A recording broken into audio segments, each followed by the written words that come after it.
there is a shift in our country, and I'm very optimistic of the future. But we need to be involved. We're all in this together, and let's bring it to them and let's fight. Which side are you on? Which side are you on? We've got a caller on the line. The caller from a 617 area code. Caller from a 617 area code. What's your name and where are you calling from? Hey, this is John Murphy down here in Naples, Florida, branch 4716. I am one of the co-hosts of Next Generation Carriers podcast. But I want to really quickly plug Matt Wan, Matewan. That film that was just mentioned earlier is a must-watch. It's on YouTube. It's about the coal miners. That was one of the first labor movies I've ever watched in my life. It was back in 2006, and it got me on the path to actually fight for the working class. So everyone listening, please check it out. It's on YouTube. There's a couple of them. It's an hour and a half. There's one scene in the bar where they have their secret union meeting. And if that doesn't hit you in the gut, I don't know what will. That's a very powerful movie. I also called in to give you guys a big shout out. Thank you for featuring segments of the interview with Brian Renfroe. Thank you. Going forward, though, like Renfroe is very unclear on what is going on with expedited arbitration, right? Like, there was no set dates yet. There's no idea what he's actually bringing to the table. And National NALC is going around telling people not to organize rallies for a fair contract, to focus solely on Save Our Services. And I'm pushing forward a petition that every branch should also jump on board with. Clearly, I'm not speaking as a branch member. I'm speaking as a rank and file, and I've already got my office on board. But if this is a serious crisis and Renfroe is going to arbitration, the only two things that Renfroe should be bringing forward in arbitration are wages and the abolishment of the CCA program, where we hire directly now to PTFs. If we want to save our service, those are the only two things in the contract that should be addressed right now. We don't know if he's going to try to revive the tentative agreement in some way during arbitration, because he did say there was no concessions. So a lot of he members, also said, a lot of and members I can't, yeah, he also said, and I can't remember if this was in the clips that I pulled, but he also said somewhere that he still doesn't think that we're going to get better in arbitration than we got in the TA, like as an overall package. You know, maybe some things get better, but also some things get worse. He said he doesn't think that things are going to get better in arbitration. So that was kind of a bizarre thing to say. I hope that the Postal Service management doesn't use that in arbitration against y'all, but I don't know. But yeah, there's a lot of confusion right now. I don't think anyone really knows what's going on, because Brian Renfroe is the sole person leading everything. Yeah, I think there's confusion with the executive council. The 2 days after we interviewed Mike Cariff, and he gave a way different story of what's happening. So I suggest a lot of carriers to check out our podcast. It's a 20-minute interview with Mike Cariff, the business agent out of Illinois. He gave a kind of a different explanation of going forward. So folks that are listening, please get a petition going. I'm also a co-chair or director, or whatever you want to consider us, with Bill of Fighting NALC. We'll probably publish the petition on our website, fightingnalc.com, in the coming days, once we actually finalize the draft. And we encourage everyone on the workroom floor. Like, we cannot abandon this contract and the threat of privatization. This goes hand in hand. So, yeah. all right. Appreciate it, John. Thanks for the call. Thanks for what you do. We also got a voicemail last week responding to a caller who had a proposal about removing walking routes. So the caller said we should move all or most walking routes to mounted routes. There was also an acronym that he used that I didn't catch, CBU, that was that's basically like a big a box unit of, so if you go into like apartment complexes, I think that's what a CBU is, right? You go into an apartment complex and it's got this big wall of like PO boxes, and so like replacing walking routes with those and mounted routes, and so we had another letter carrier call in saying that that would be bad. Here's his thoughts. Hey, my name's Tucker. I'm a city letter carrier, branch 204 in Colorado Springs. Last week, you guys had someone call in, and he was adamant that the post office should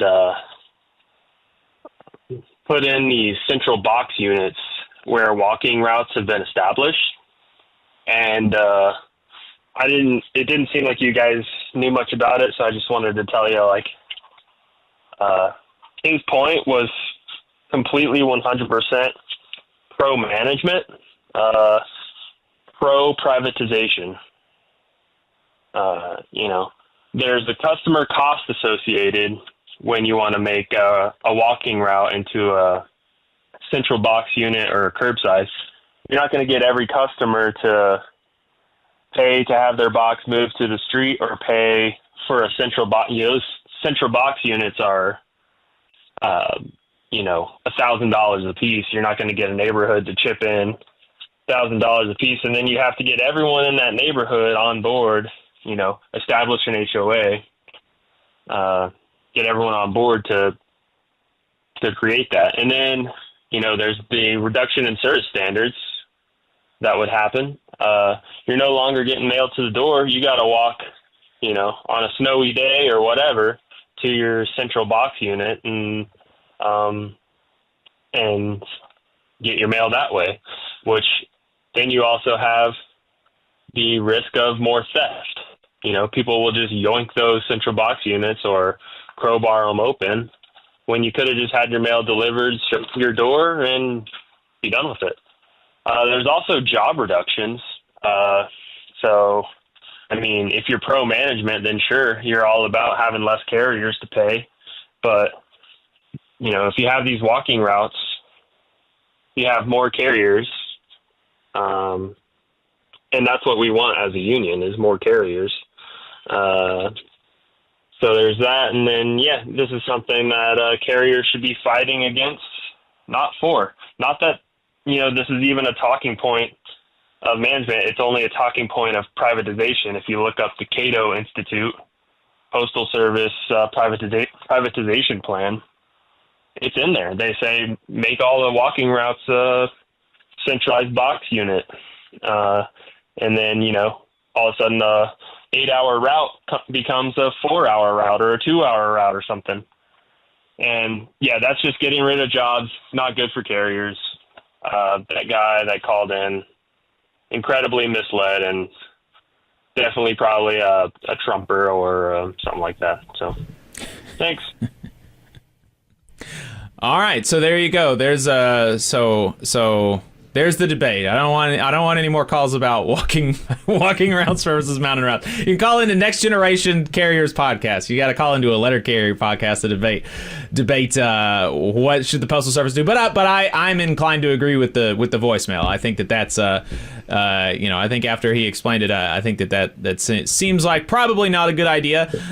So I wanted to make sure that because we had the call that gave the pro mounted route, we had the voicemail. So we wanted to give it to you against the mounted route. So there you go, and you decide. Fair and balanced. Fair and balanced. Hey, 5 seconds. Just wanted to say that this is only possible because of our donors. If you want to see more of this, then consider donating yourself at tvlr.fm/donate. We do have a caller on the line, so we'll go ahead and take that call. The call is from a 760 area code. Caller from a 760 area code. What's your name and where are you calling from? Hello, Daniel, NLC, local 2525. Thank you for taking the call. Daniel, NALC, I just wanted to have a brief... Yeah, what's on your mind? Yes. Yeah, so thank you for taking the call. And so what I just want to talk about today is, what's been happening over the last 50 years as far as skirting liability and putting it from the onus from the employer onto the worker. And so that's been a very important part of of why I'm getting involved in union work, is being able to bring worker power back. And so what might sound good legalistically or as a connotation versus a denotation is a lot different. And so, let me give you an example. In the 1970 strike, there was a law that came out of that, and it was the Postal Reform Act. And so the word shall is that the USPS shall, make the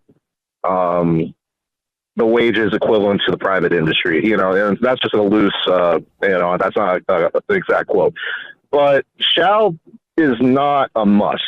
And this is where it's really important that whenever you're looking at contract language, shall is not equal to must. And same thing as may or, words like that. And so I would implore just anybody just to educate themselves on those types of words. And just, you can go on Google and just look up, shall as a legal language, or must legal language, and or just YouTube it and really educate yourself on those types of words, because it really makes a big difference. And for the bigger unions too, they've actually have done that too, where they've shifted the liability off of them. And so, we need to keep our unions accountable, the big ones especially, as well as the larger employers as well. And it's just a group think talk.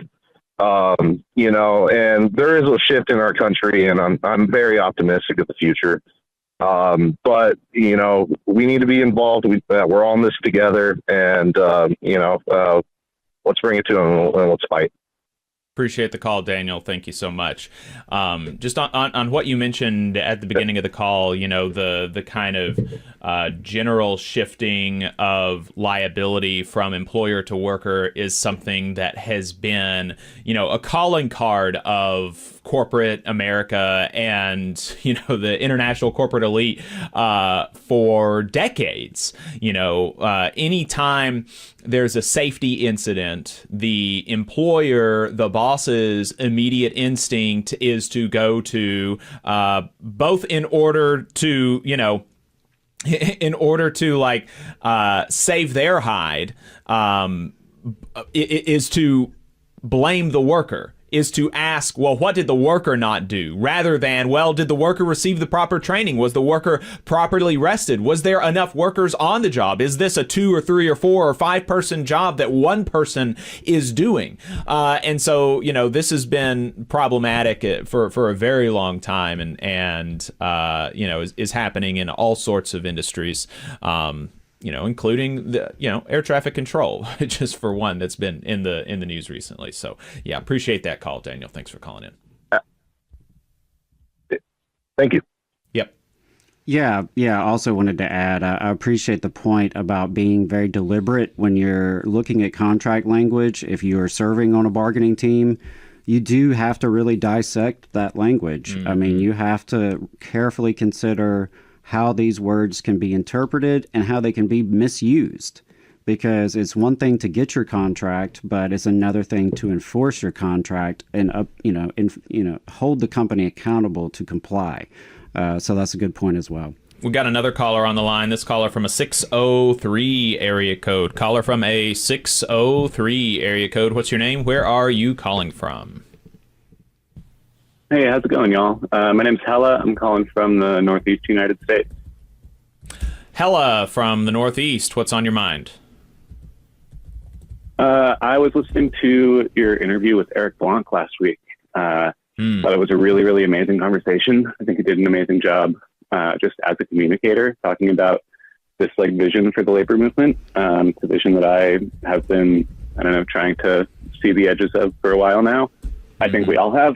I think that kind of worker-to-worker organizing is kind of all that the labor movement should be thinking about right now, especially as we're facing down these, crises of capitalism that you talk about every show. And I wanted to give a shout out to the IWW, the Industrial Workers of the World. Your last guest just mentioned them in passing. That movie Matewan touches on that history, and they're still around. We do, I think probably the best thing we do is the Organizer Training 101. It's a 2-day intensive course that's in person, like 2 8-hour days, that goes over the real concrete skills of having organizing conversations and maintaining a committee with a focus on direct action. Your listeners in the South, there's the Southern Coordinating Committee. That's at WOBSouth, WOBSOUTH.info. Reach out to them, check on the IWW.org, see if there's a branch near you. It's a great group of folks doing great organizing.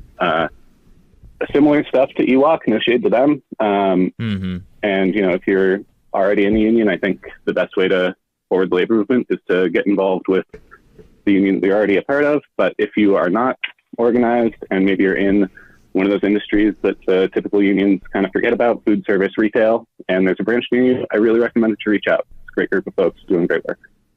All right. Appreciate the call. Thanks so much. Yeah, I really appreciate that. Thank you. Big believer of that Union Organizer 101 training. The Organizer 101 training is really good.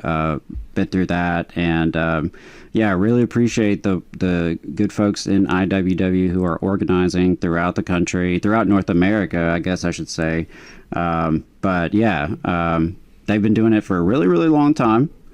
And their model of organizing without, relying on the NLRB and a formal contract, and that seems to be a lot more timely and relevant for today's conversations, right? And so I think the model they've developed and the experiences they've had, successes and challenges, are worth studying and worth looking at for sure. And I absolutely encourage folks, if you are one of the 9 out of 10 workers in this country who does not have a union, do know that there are folks out there like the IWW and like EWOC that you can reach out to for assistance.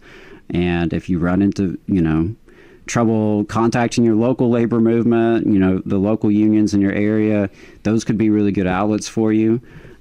Folks who can get you plugged in and help coach you up. And the important thing to know is that every worker can have a union. Every worker deserves to have a union. And you can do it. You can do it. You and your coworkers together, you can make that happen with the right support, right resources, hopefully, a little bit of coaching. But it's definitely possible, and it is something that will transform your workplace and your lives. You just saw a clip from the Valley Labor Report. We are live every Saturday morning from 9:30 a.m. till 12:30 p.m. And we pride ourselves on keeping all of our content free to everybody so that we can talk to as many working folks as possible. If you support the work that we're doing, you think that it's important, you think that it's good, then consider making a monthly contribution to the project, and you can do that on our website, tvlr.fm. Which side are you on?